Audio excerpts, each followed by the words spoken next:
This episode of the Rapid Capture podcast unfortunately had some intermittent audio issues. We do apologise and hopefully we'll be back to normal on the next episode. It's the Rapid Capture podcast.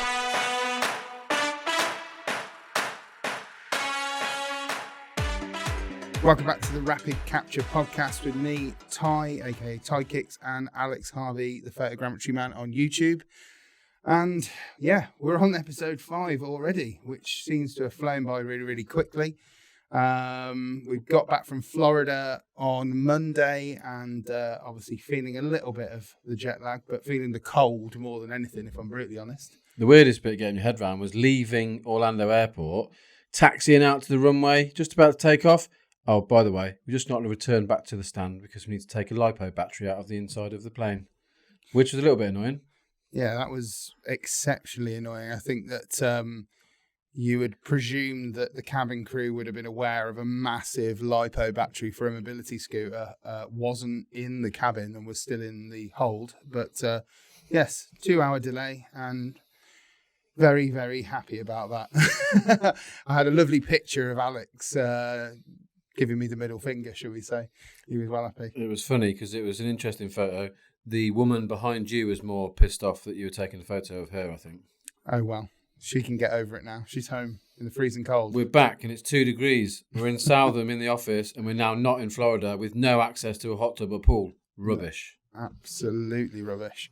So, as we always do, we go through anything that we've been doing in the world of scanning, whether it be photogrammetry, nerf. We have a look at those scans and sales.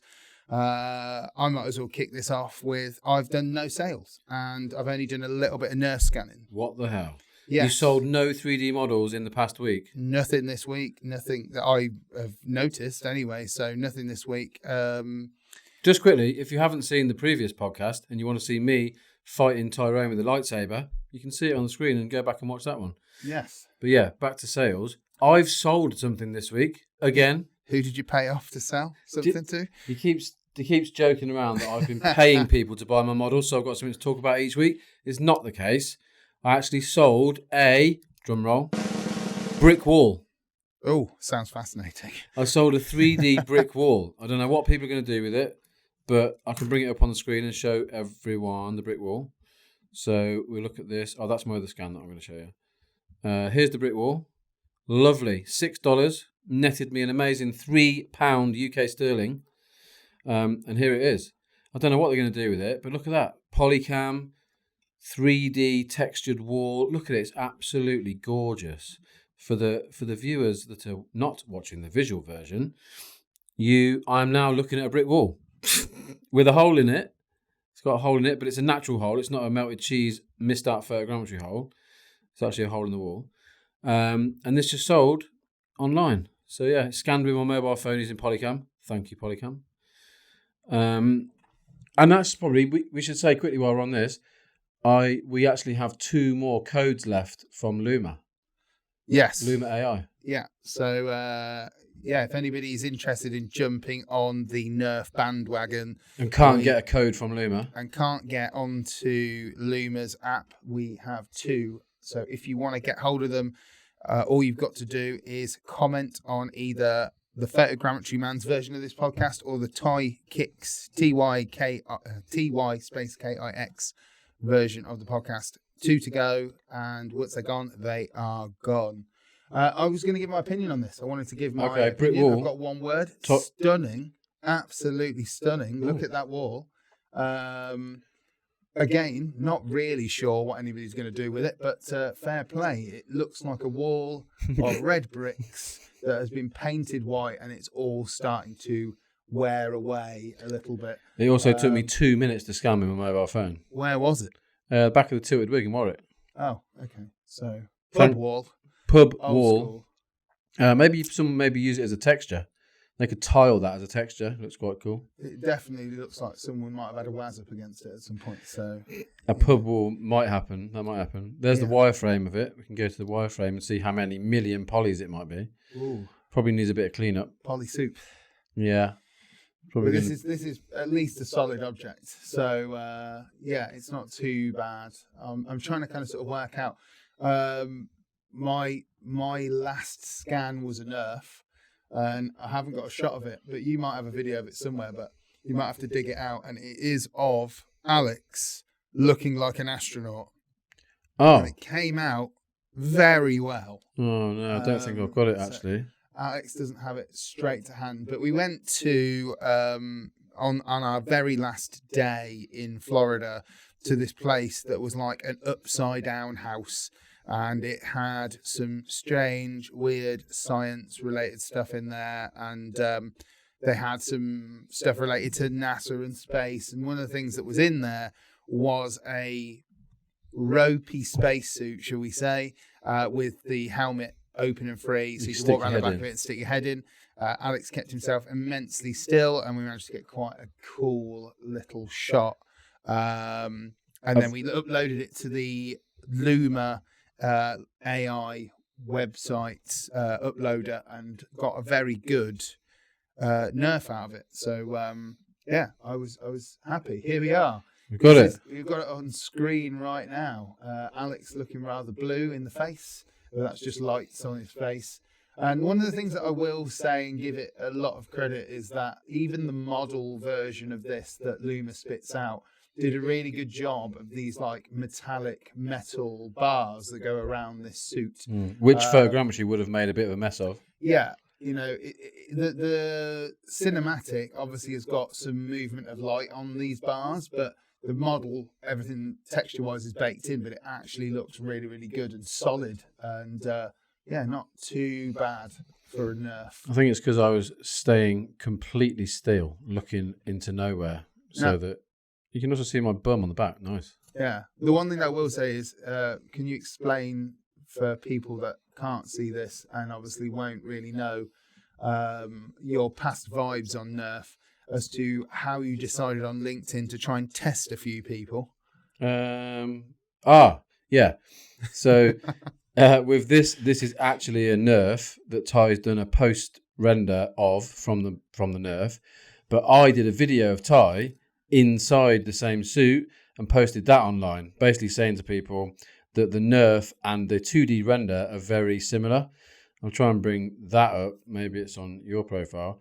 But yeah, it's all about what you're trying to do with the final model or the final output.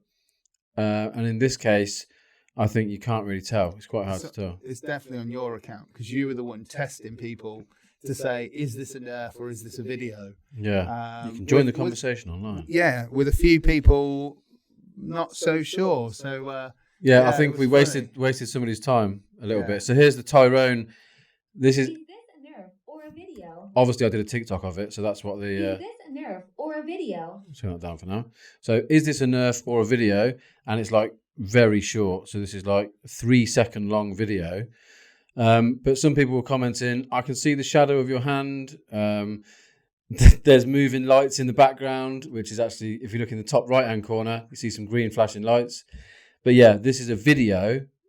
It's not a nerf. I had to cut it very short because you were actually blinking. Yeah, and the thing is that, as explained, it's a bit of a ropey spacesuit, and they've got some strange, like, RGB lighting or where it is inside it. So it's changing colour, like blue to green to red, and that probably might have been a bit of a game away. But I think a couple of people said that this scene in general, you can see some stuff in the background that's got changing lights and they're flashing, and obviously it's not very smooth movement either. Which made us think we could do some playing around with stuff and do some, what do you think it is? Yeah. Nerf or not?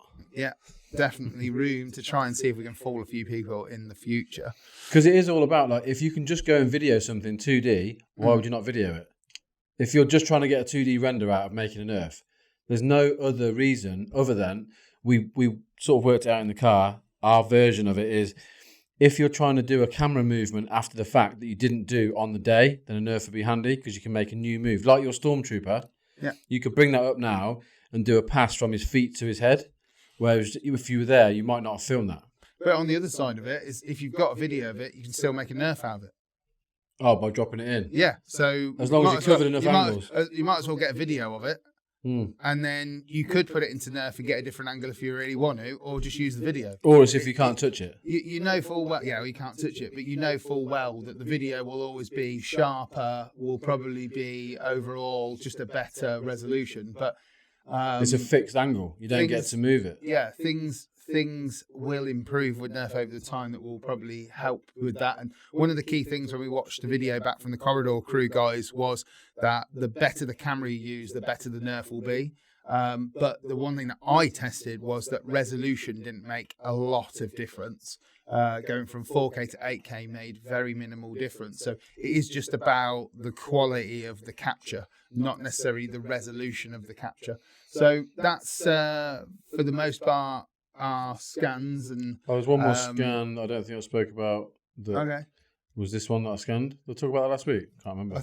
I think you did. Okay. Yeah, I'm almost certain you did. So the Apollo capsule. You can see more about that last week then. Which is pretty cool. That and the Beast Burger. Okay, yeah, we did those two. So socials, I've not really ever had any hits. If I'm honest, Alex is the one that normally topples the TikTok charts with these hits. But last week, obviously, he had a big hitter. It's gone to what? 8.4 million or 8.5 million views. Just have a look.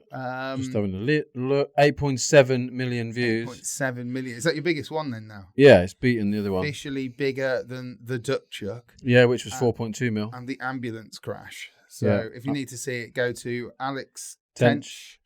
TENCH on TikTok. It literally grew me like 10,000 followers going on doing that thing. And also, interestingly, how much money it earned from the creator fund inside TikTok is now up to about £200-300 just from that one video. Obviously, not millions of pounds, but if you make one of them every day, yeah, that's an all right income. Happy days. So yeah, that leads me on to any others. Anything that's maybe not anywhere near the millions mark, but anything else? No, I did a Velociraptor escaped from Universal Studios augmented reality TikTok video. I mean, we could talk a little bit about that as well, because we ended up going to Universal Studios. You do know that Velociraptors they didn't really escape. No, of course. We went to Universal Studios on the Saturday after the last pod that we did. Had a bit of a mooch around the two sides of the park. You could talk about how many rides I went on. Alex went on the kiddie ride, which was the one that takes you on a train from one place to another on the Hogwarts Express. And he was screaming and dying to get off the whole time. Anyone would think that it was like Nemesis at Alton Towers. He was hating his life. I was actually not too keen on being locked into that small Harry Potter Hogwarts train. It was not my thing, but Ty doesn't understand it, but I like people's reactions to roller coasters. I don't go on them myself. I like to film them, scan things, and like have a little look around. So you went on everything, including this ride, which I thought was absolutely horrific. Oh, it's amazing. Horrific. The adrenaline rush that you get from going on a ride like this is like something that I've missed and struggled to go on these rides for such a long time. Oh, God, we could talk about that as well. But you have to take a tablet to go on these rides. I've found some like anti-motion sickness tablets, which are great. Roller coaster pills. And they mean that I can go on roller coasters again, which is absolutely amazing. And do you know what the funniest thing is? That my mum, who is in, obviously her older age, same as me in the sense of like she can't do them, and I told her this morning about this magic pill and she's like, oh my God, I want to take some and go on a roller coaster. Okay. So I give her credit, she probably is like me, very wary of like the motion sickness stuff. Can you buy these tablets from the normal shop? In America you can. You could rebrand them and sell them online as like roller coaster pills. Dream pills, Dream coaster pills. It's why we're going to try and like put some in Alex's drink next time and see if we can get him on it, because his whole thing, I think, and I've got a logic to it, is that Alex likes to be in control, and if he's not in control of the roller coaster, he's not driving it, he's not happy, and that's all it really is. Didn't design it or make it, because I like the helicopter simulator. I'm sure you made a point of saying that you had potentially a blackout at some point, and that was quite worrying. And then when you I was said, younger, would you get in a helicopter with me? I was like, hell no. No chance if you're going to have a blackout halfway through flying through the middle of Las Vegas. That's another interesting thing. After that TikTok video of me flying a helicopter simulator, someone contacted me and said, we do helicopter training. Do you want to come to the place and have a look at our simulator and look at real helicopters? I said yes. And I was Video like, to I'm going come. to film his reaction when he gets off and do what he normally does on roller coaster rides afterwards. Yeah, I like to I'm film not getting people on getting on any these rides. helicopter. I don't need motion sickness tablets to say no to that one. I'm all good. So yeah, the rides were pretty mega. They were got mental. Opportunity to actually go on roller coasters and actually not fear vomiting. Which You was got wet on amazing. this one. Not as bad as that okay. canyon one. Yeah. The canyon one was absolutely ridiculous. Like I've been on these ones where it's like, like a round dinghy going down some river rapids, and I've never been on one where I got off absolutely drenched. I was laughing because his precious trainers were full of water. But this one's got an interesting name. I love the name of this ride. I thought they spelt it wrong though. What, Jurassic Park? No. Well, the Rivr Adventure. Yeah. Spelt They wrong. added an E in They there added for an some E in reason. there, which is not great. The Jurassic Park Rivr Adventure, if he'd spelt it right, would have been a ride Alex definitely would have gone on. Yeah, I'd have gone on it just for the name. But yeah, it was a good trip. Really enjoyed Florida. Really enjoyed the show. Alex will probably say enjoyed the show far more than any theme park. God. I massively enjoy shows. So, we're going to CES in January, and I'm just addicted to shows. I want to go all the time. I enjoyed the show in that no natural light, having coffee and seeing technology more than Disney and Universal. So shall we put an open call out there for anyone that's listening to the pod? Pay for me to go to shows? Maybe not quite that, but let's sort of like have that conversation of if you ever need any panelists or you ever want someone to come to any kind of tech shows, we can come along with some cool VR stuff and show off what we do. And make 8 million view TikTok videos. Alex might do. I probably will just sit there and watch him on a helicopter simulator. I'll be behind filming. This is the Velociraptor that I filmed. Again, these places are going to have to be cautious of what they put on display in these parks because, as you can see in this video, I just walked around this Velociraptor inside this shop, took 250 photos of the little boy, spat it up to Polycam, and in 15 minutes I had an augmented reality model that was sat there looking at Tyrone in the park. I actually thought that was the model on top of the counter for a minute. Oh, okay. I was like, oh, is that the model? But how many photos was this? 250, full max. Oh, full to the hilt. Yeah. Whilst you were free roaming whilst we're on roller coasters. Yeah, I got a few scans, and Ty handily wore a yellow T-shirt, which allowed me to see him on most rides. I did a scan of the King Kong war with all the skulls, and even though I literally took 42 pictures, That was good. that came out pretty well. Now, if I'd had an opportunity to take more, I think it would have looked really good. So yeah, there's a lot to be said It makes about me think photogrammetry about- on the move. It makes me think about that. If you said if you'd filmed it, you could nerf it in the future, why the hell don't we just video everything?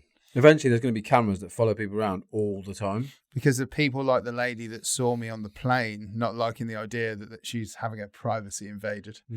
I think that's probably one reason, but people are going to have to get used to it if you can have cameras in glasses and cameras in VR headsets and augmented reality glasses and stuff like that. So There's going to unfortunately, be it's coming. some sort of laws to come into place. I'm sure someone said something like, "Oh, can I have a permit to nerf or a permit to photogrammetry?"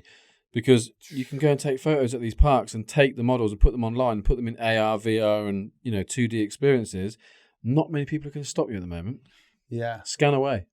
Cool. So let's wind that up and let's move on to XR news. We've got 3 stories this week that are very interesting in one regards because 2 of them revolve around Apple and their... Which one am I clicking on first? We'll go with the top one because this is kind of the good... This not the good news, but interesting news versus slightly disappointing news. So we'll start with this one.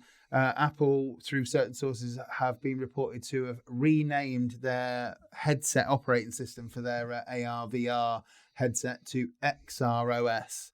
There was a lot of rumours that it was going to be called Reality OS, and now it has shifted Mixed on reality operating system. to the XROS, which is a bit predictable, a bit boring, really. I'm not going to lie. If it is that, then it's not really And it's a all surprise to still me. speculation, isn't it? This is Yeah. all people just like to see how many views they can get on stories that mention an Apple AR VR device. The thing is, back in May, there was a trademark that was linked to a company related to Apple that had trademarked Reality OS. And then something was found on the App Store related to it. And now it seems like maybe they've changed their mind, or something maybe in the actual headset itself is changed and what they're going to do with it. And they've decided to call it XR OS, which I don't think sounds as good. I think sound like OS sounds further better. down it says Meta reportedly scrapped development of a new operating system codenamed XROS early this year.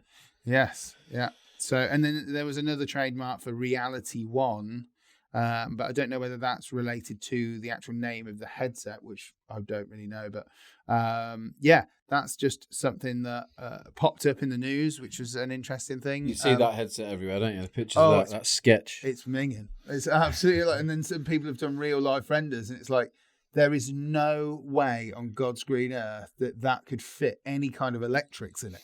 It's that thin. Maybe they've got some crazy new tech. No way. I don't believe it. I don't think we're there yet. You know, think how many billions Meta have dropped into VR headsets and mixed reality, and they haven't been able to make it anywhere near that thin. So I'm and how much Magic Leap are put in.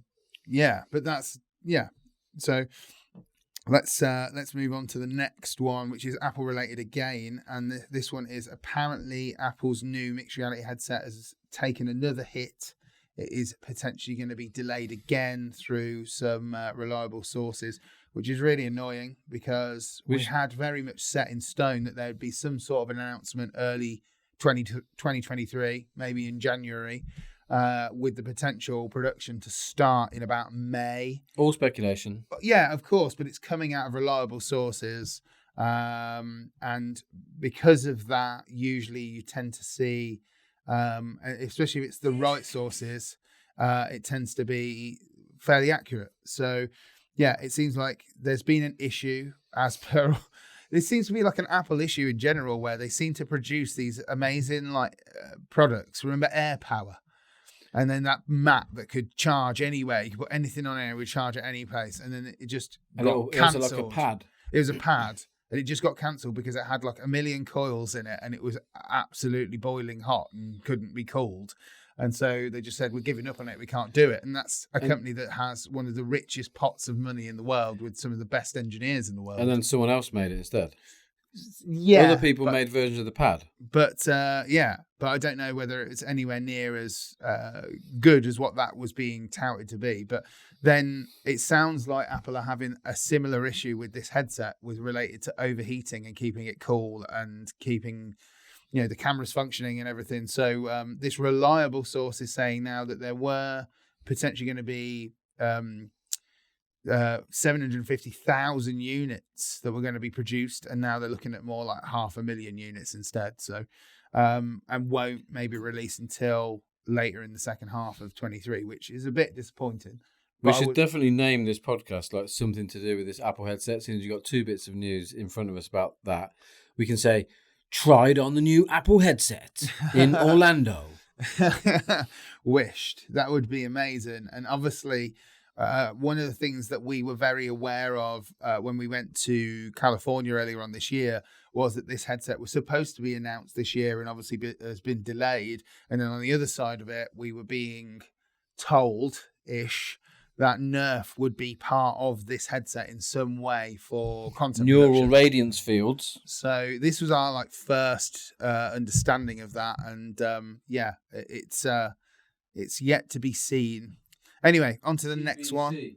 TBC. On to the next piece of news, final piece of news in the XR news, and it is to Meta. And one thing that's amazing that's been, if I'm brutally honest, pretty rubbish, and I don't really know why. Someone said to me that it was about privacy again, but it didn't make any sense. But apparently Meta have now updated the Meta Quest Pro, and you can now see through casting the pass-through, which you couldn't before. It was literally, you could only see virtual things and it was all black, which was a bit rubbish. So you now are able to see what will be the world around you. More understanding of the world that maybe some of the mixed reality stuff is in. Maybe some of the mixed reality games, you'll be able to see the space that you're in as well as what's been brought into it. So very pleasing thing. That's confusing titling as well for me. I don't know if it's just me, from that Quest Pro recording no longer excludes real world pass-through. Yeah, and That's a long-winded way of saying it.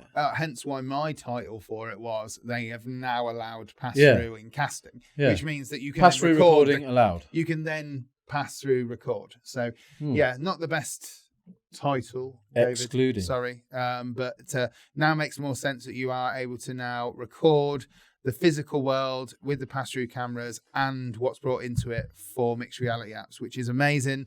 We've had a go on some cool apps, haven't we? There's that mixed reality delights thing where there's like a pendulum of like chrome pink balls, isn't there? And like a pendant, and you can like grab them, and it kind of blows your brain a little bit. I think the biggest brain blow with that is the fact that you can feel the balls in your hand. That sounds weird. You love feeling balls in my hand as I'm holding my hands pink up. balls in his hand. You can literally pick up these augmented reality balls and hold them in your hand, and because you can see the real world around you and this virtual ball in your hand, it feels like you've got vibrations on your hands, and that's the crazy thing. Your brain's filling in the gap of there's something in my hand, but there really isn't. And I had that feeling back in 2018 when I tried Manus VR gloves, and they got me to hit some virtual objects inside VR, and I could feel the vibrations on my hands like I was holding a stick and hitting it in a virtual world. So that was another big wow moment, a bit like pinch and zoom on an iPhone when you first ever did that. Yeah. I was like, oh shit, that's amazing. And the second wow from VR was when I tried the Vario headset with eye tracking, and I was inside an airport, like a watchtower at the airport, looking at airplanes on the runway. And as I looked at them, it gave me their name. It was amazing. The same type of feeling as that. So when people start utilizing that, people are going to be like, oh my God, I can touch the ball. I can feel it. And it's like, no, you can't. It's just your brain filling in the gaps. Your head's tricking you a little bit into believing that something's there when it's not, basically. Not kind of not. It's just not. So amazing things to come from mixed reality. And at least now, especially anyone who's wealthy enough to have bought a Quest Pro over Christmas, I presume it will actually play out maybe on the Quest 2, maybe. It may be that the Quest 2 also pass through, but it won't look as good as having colour pass through. And this looks great. It looks like you're doing your work and you can see all the world around you. It gives it a bit more context. It makes the background look like CG. Yes. And this is the debate that we had last week when we were talking about Magic Leap versus Quest Pro, and just saying that like having AR glasses are great, and then having things projected over are good if you can make the opacity of them more solid. Trainer. But I think the one thing that I like more is the fact that if we can really work on panels and displays and make the displays good enough and the cameras good enough to show the real world, everything will be solid on top of it. And so you've got the proportion, and you also get the opacity. Amazing sort of like feeling of stereo pass-through, which is pretty amazing. So looking forward to more improvements with the MetaQuest Pro. There has just been an update that updates a few things on it. Please, if anyone from Meta listens to this, can you please update Horizon Workrooms to work with 2022 MacBook Pros, because it's driving me mad that it's only compatible with 2019 MacBook Pro 16 inches, so I can't see my keyboard, so I have to look underneath my headset to do my typing. Could I see it on my Mac? No, same Mac layout, which is just a bit crazy. Like, same problem. I never understood why you would release a current VR headset and only be compatible with older MacBook Pros, not 2022. So cool. We've got a trainer on the screen. Augmented reality trainer design within this pass-through news. I'd have thought you'd have had a little gander at that bit. Yeah, but it's designing a trainer in AR. Is it? I think it's a last. So whatever that what means. a last is basically a thing that kind of allows you to shape a trainer. It looks like it's got some sort of soul on it as well. But it's an interesting way to be able to they're sketching over the top of it. They're using it as a reference design to do like scaffolding. Yeah, exactly. Like when they make shoes, they generally tend to work around an inside block of some kind, and it's usually called a last. So it's a bit like they've done that, but they're using obviously this mixed reality program to sort of like work over it. I love the white and yellow colorway they've done with that shoe. Oh, I like the fact that you know that colorway is the right word to use instead of color. Like your bright red shoes doesn't have anything other than maybe a little bit of bright a red white... shoes are amazing. And I thought I'd bring my new shoes in for you today. Look at them on the camera. Absolutely grim. Look at those little beauties. Disgusting. Why would you even wear? Why have you even got them anymore? I bought them and wore them just to wind you up. Nothing winds me up about shoes unless I've done my own damage to my own ones. Then I get really wound up. Would you wear these? I wouldn't put them on a homeless person. So yeah, Alex has decided to wear his homeless shoes today.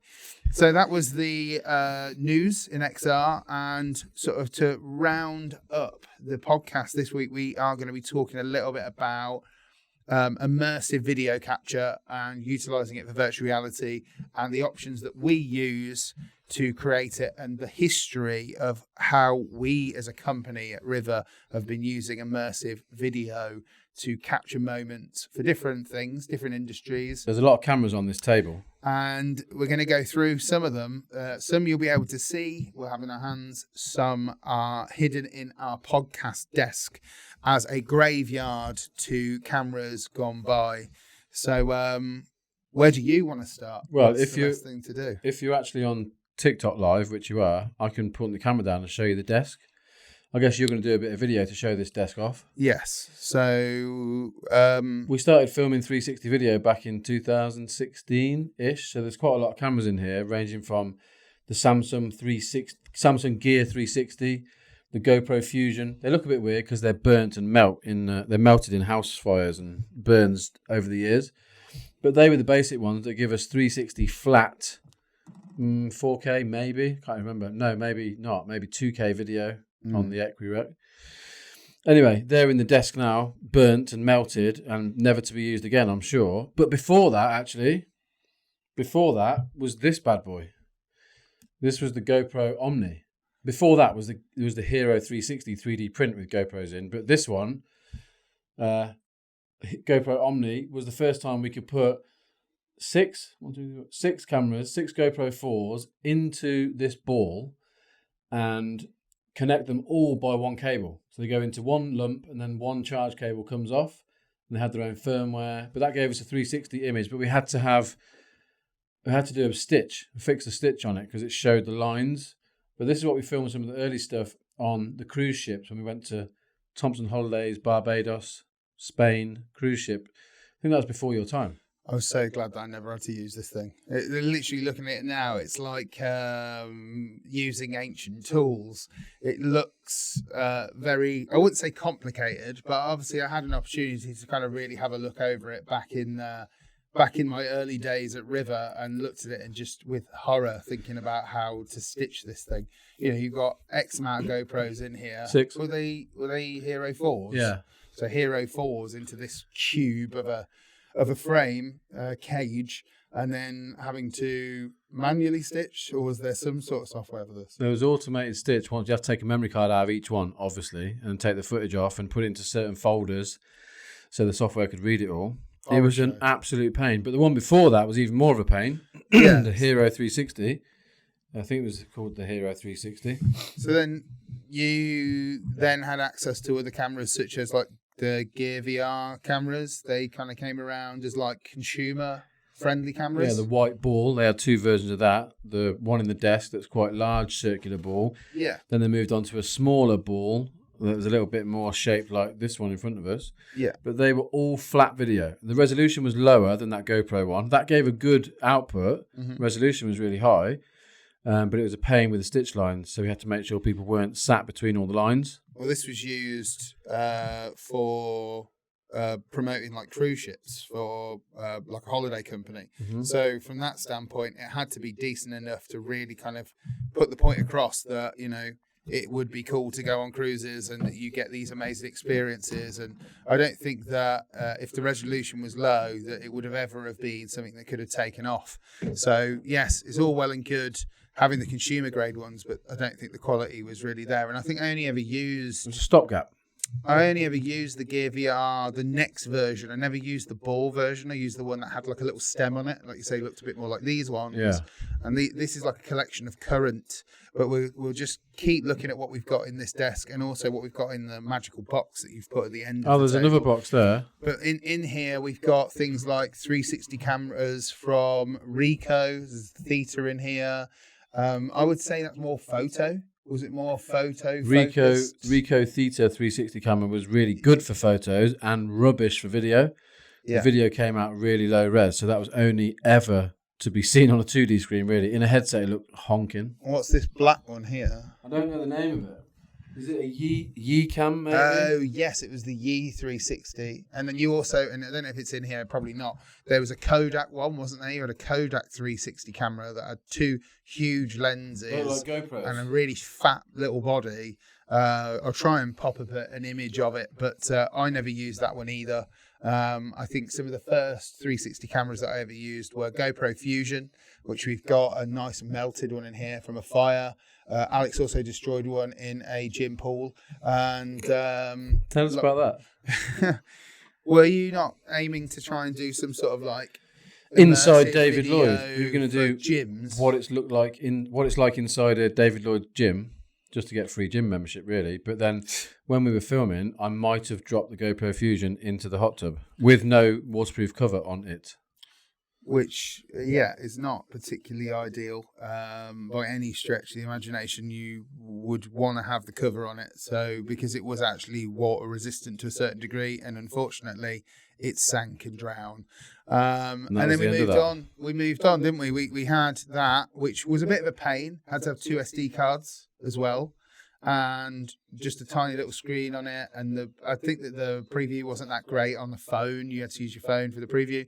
And then Insta360 as a company came along and they brought out the Insta1 X, which was the one just before this one. But you're missing out on one. Oh, yeah, we're going to get to that. We're going to go consumer, then we're going to show the pro bad boys. So from that did come out a while ago. So from that standpoint, you had the Insta1 X at the time, and then you had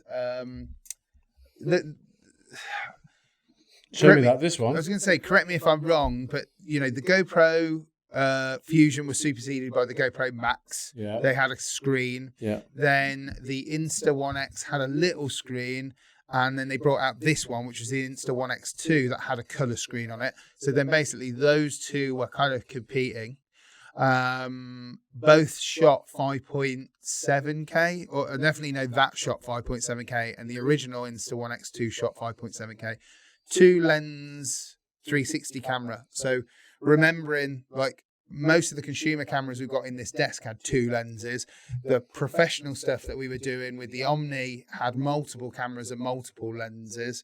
And then if you were going to jump into like more modern day professional 360 shooting, you're then going to start jumping into things that have got multiple lenses and are a lot bigger, i.e. this case we've got over here, which is the Insta Pro. I think this is the one as well, because we're about to sell this one, but there is a two. It looks exactly the same. So basically you've got the Insta 1 and then the Insta Pro 1, Insta Pro 2. We've got an Insta Pro 2. We also have this.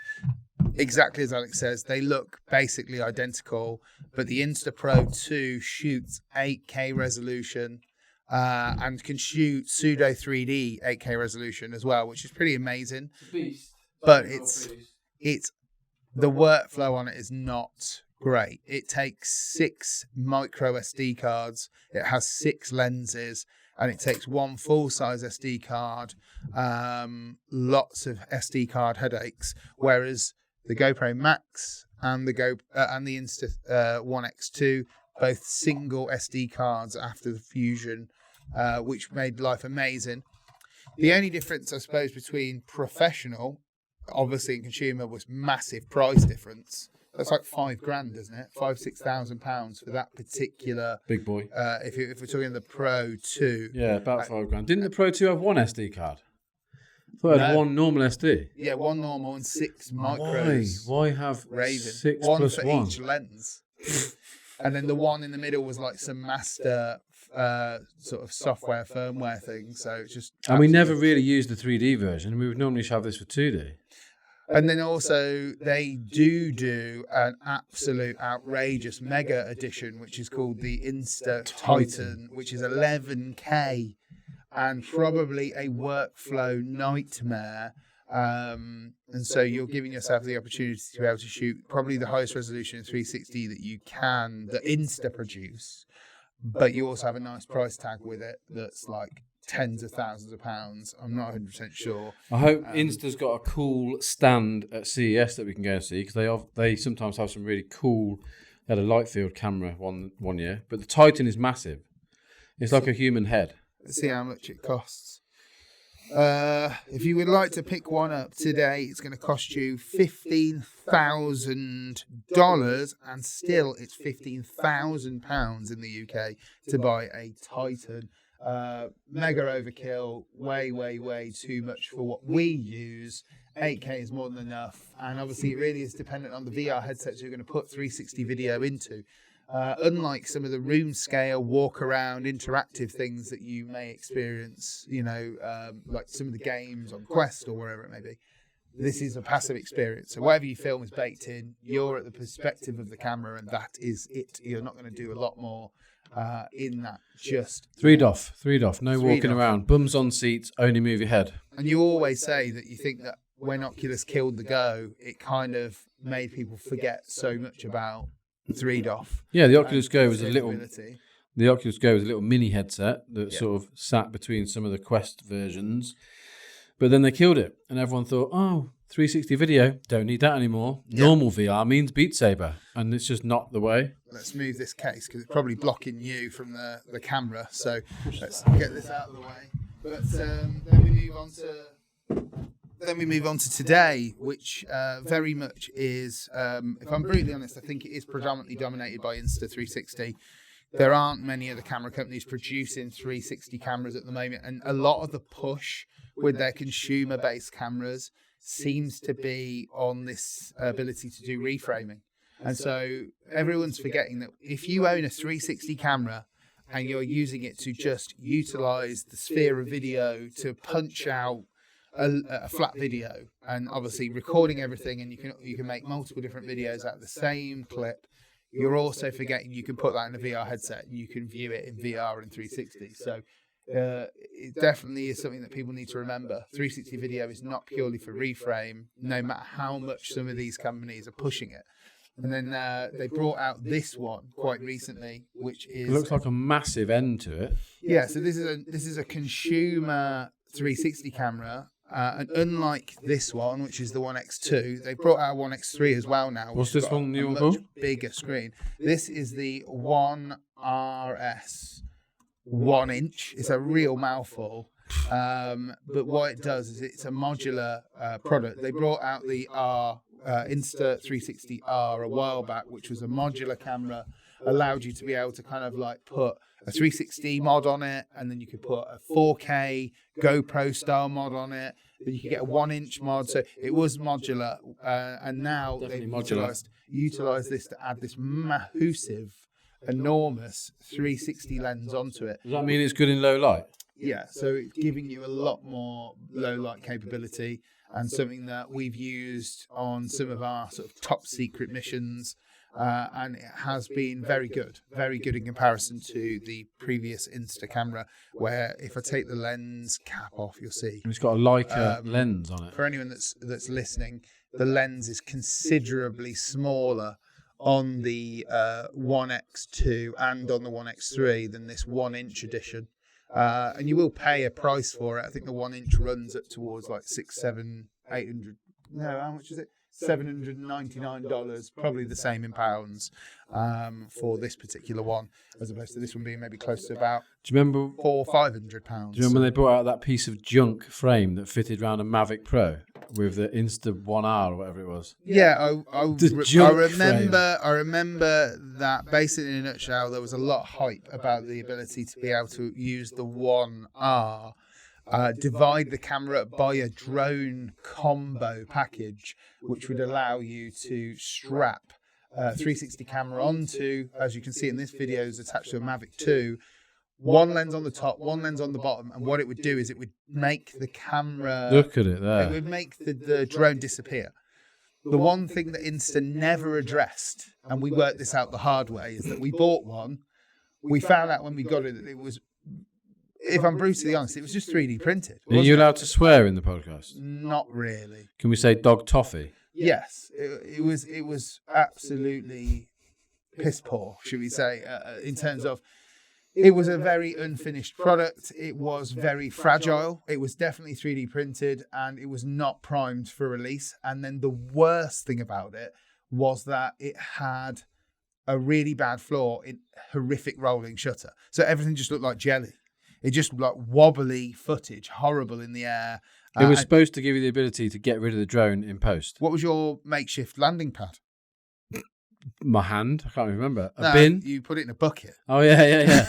It just So you sat put on the the top drone of the on top of bucket. the bucket to make sure that the camera that was on the bottom didn't Get get scratched. scratched. And that's the downside with 360 cameras is they're such wide angle lenses. They protrude so far that one ding or dent and it's kind of done.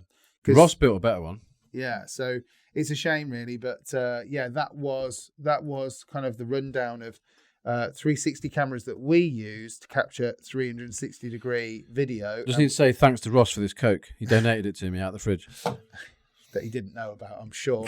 And that's one medium type that we use a lot with our clients. 360 flat or 360 3D, or you can have 180 3D. But mainly 360 flat for our clients. Okay. Yeah, a lot of our clients want to shoot their own content and they utilize some of these more consumer grade cameras.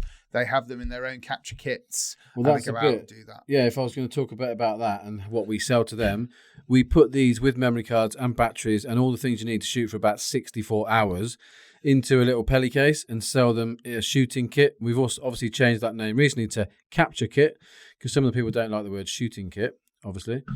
Bad connotations. But they go into the kit and the military guys, the police, the fire, they all use these to create content to load onto rivr.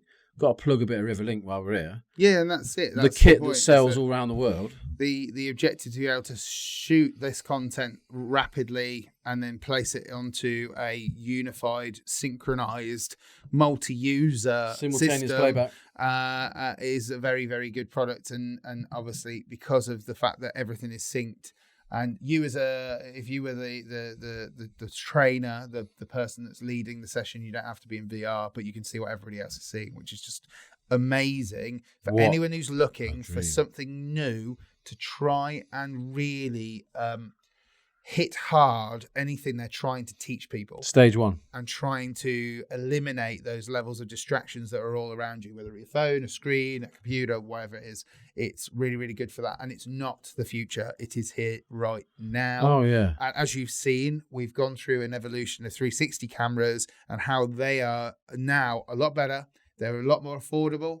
And they are primed for use for modern day virtual reality headsets for 3 degrees of freedom content.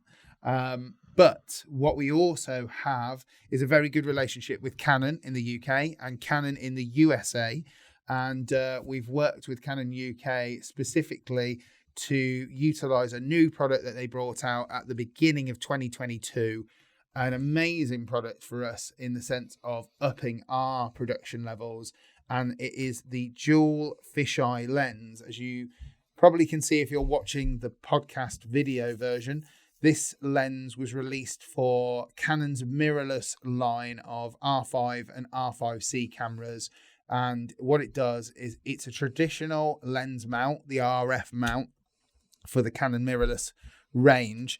And the one thing that probably holds it back from the R3 is the R3 doesn't shoot 8K video, whereas the R5C, which we're shooting this podcast on now, and the R5, which is attached to the dual fisheye lens, both shoot 8K.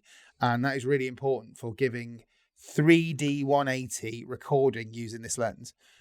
In the past, to not bore you too much, 3D 180 was a little bit of a niche for a certain industry, should we say, but other people were using it, and you would have to make a bit of a Frankenstein rig. You'd have to strap two cameras together. Are you talking about the porn industry then? Maybe. But obviously, these industries drive certain technologies, and they were trying their best to utilize something that would give you more realism than flat 360 video. They wanted to give you more depth. And what gives you more depth? Stereo disparity, a bit like your eyes. You've got two eyes looking at two different perspectives, merge them together and you get depth. And that's what this lens does very well. But Alex will always be an advocate of what it should be used for over what it shouldn't be used for, and where, if you were to invest in this, it's an expensive system. To buy the camera alone is going to cost you about $4,300 minimum for an R5.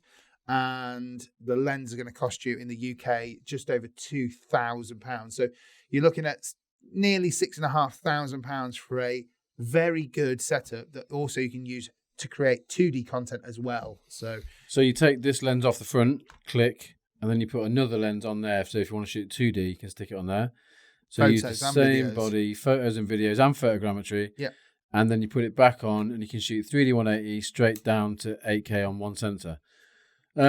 Quickly, why can't I find, when I search on YouTube, our video with Warwick Castle and 3D it's 180? on Canon Europe's page. So we did a lot of testing of this lens when we first found out about it. We did a lot of work with Canon UK to really sort of provide some feedback as to what this lens was good for, what it wasn't good for. It works very well in our rivr link kits, and shows you something that's more of an intimate kind of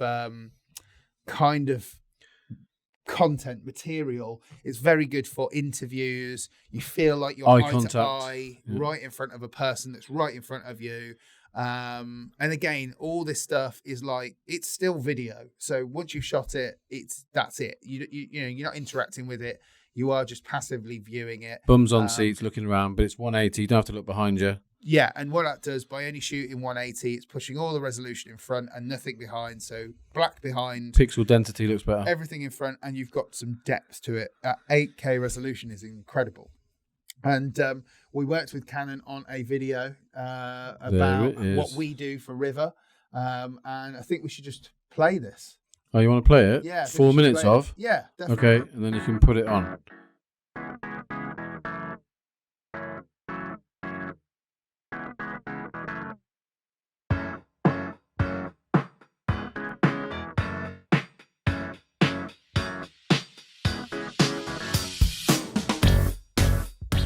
My name's Scott Gibson. I've been working at rivr now for the past 4 years and started up the immersive video department, and we've grown ever since.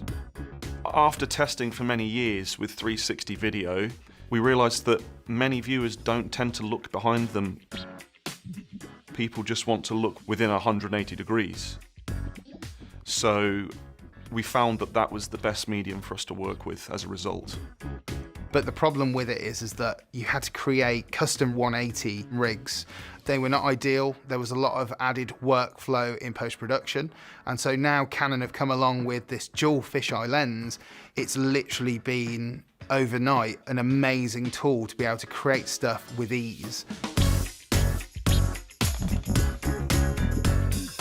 So one of the clients that rivr has worked really, really close with in recent times is Warwick Castle. There are areas of the castle that were never designed for anyone with any kind of disability, and we wanted them to be able to see parts of the castle that they would never normally be able to see.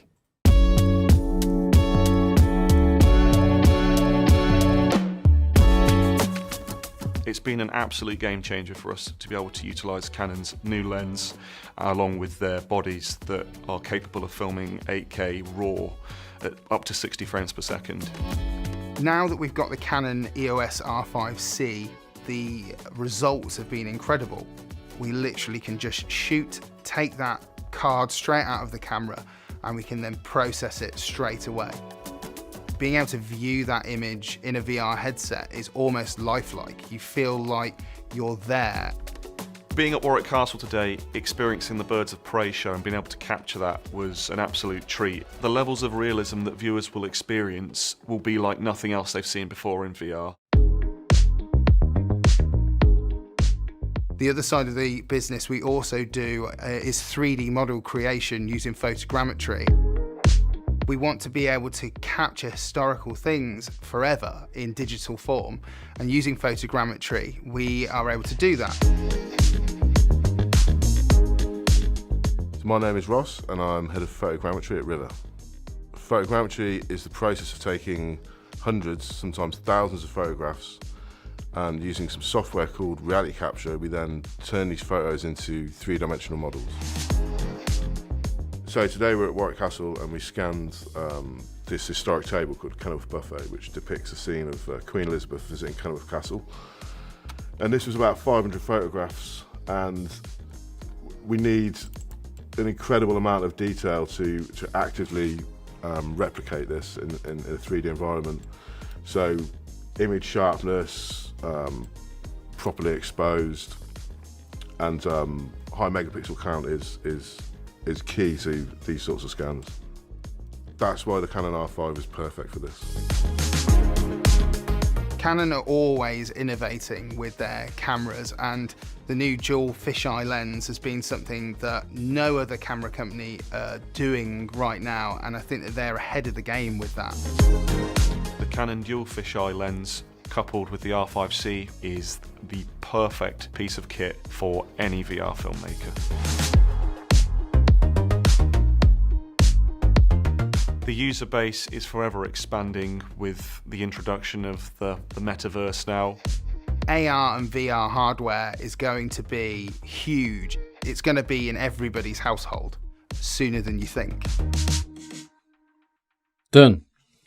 So yeah, that was a great piece of content. That was a collaboration between Canon and rivr, and talking about all the ways that we utilize their camera lens and systems to create amazing immersive content. It was amazing to do some stuff with them. It was one of those things where I never thought I would ever get an opportunity to be able to do work with Canon directly, and it's been amazing to be able to work with them in the UK. And then off the back of this stuff, we also got to go to NAB. And shot with Tesla. With Canon USA. And then we went to shoot some stuff with Tesla at their Fremont factory in May, which was just absolutely amazing. And I went and shot at JFK in Dallas, Texas, where JFK was killed, with the 3D 180 lens. And I didn't have a tripod with me, as we can see, that I'm resting the camera on a wall. Yeah. I was looking for walls that were completely horizontal. And Alex has learnt the hard way from our trips to California that using a tripod is more preferred than not. And Tyrone's learned the hard way not to use a gimbal. But gimbals are not a good way to do it. So we've all learned that there's the up and down movement that you don't really want. But I'm sure one day Alex will have a robot dog that he can attach it to. I'm sure there's an image here of a Boston Dynamics dog that he will get one day. That's a great idea, because maybe through selling lots of models on stuff or making money on TikTok, you might be able to buy one in 15 million years' time. I have to sell a few more $3 walls. So yeah, these are all of the types of immersive tools that we use for creating immersive content for ourselves, for clients, and they also utilize it through our help and our guidance. We really do enjoy working with Insta. We enjoy working with Canon and GoPro. And GoPro in the past have produced some cool immersive cameras. What we really need now is Canon to come out with a nice little punchy little camera like this, like the Insta, like the GoPro. 100%. Then they'll be in the game. They're already winning the 3D 180 game. Yeah, definitely. And I think that we want to just see new cool stuff that we can then go out and start getting stuck into shooting. Really enjoy utilizing 360 cameras as just to consume a bit of fun, even when I'm not working. So if you've never used one, definitely have a look into it. Really enjoy using them. The Insta 1X3 and 1X2 have got a level of water resistancy as well, so you can have a bit of fun with that. Alex showing you on here some of the Frankenstein rigs, or should we say the budget model 3D 180 cameras that have existed. Pain in the arse to set up. 6,000 is cheap compared to this setup with 2 Sonys and 2 Etnia lenses. Yeah. No, thank you. crazy money on that particular rig, and I can't imagine the workflow with it. But yeah, I need to unfortunately say that we need to start looking at winding up this week's pod. Wrap up. We've been running for almost an hour. But it's good to kind of have a look back at some of the past things that we've done using immersive video capture. This being showing what it'd be like to be on board a certain type of plane. This one just shows the GoPro Omni being used with the Samsung 360 camera on top of it on a plane to show the extra legroom seats. Look at it. There's the GoPros in it, looking gorgeous. Yeah, you got Alex there with his young looking. I was directing. hair. That's my directing look. And enjoying a really terrible trip to the Caribbean. It was awful on that cruise ship. I had to go and, travel around in the hot tub. Look at that, the little preview. It was a 360 Gear 360 preview of the Omni shot below. So if you are listening, this is just some of the content behind the scenes of some of the stuff when they were using the GoPro Omni back in the day. Great to see. Working with Look at the rover. Interesting rovers, putting the camera on it and getting a bit of movement on board a plane, and then obviously on board a cruise liner, as we spoke about earlier on. Amazing. I wasn't unfortunately part of River back then, but I was. You were hairdressing. I was aware of it. So. But yeah, with that being said, we are going to wrap up the podcast. Thank you for listening. Really appreciate it. And we will see you for another podcast edition of the Rapid Capture podcast really soon. Bye, Timon. See you later.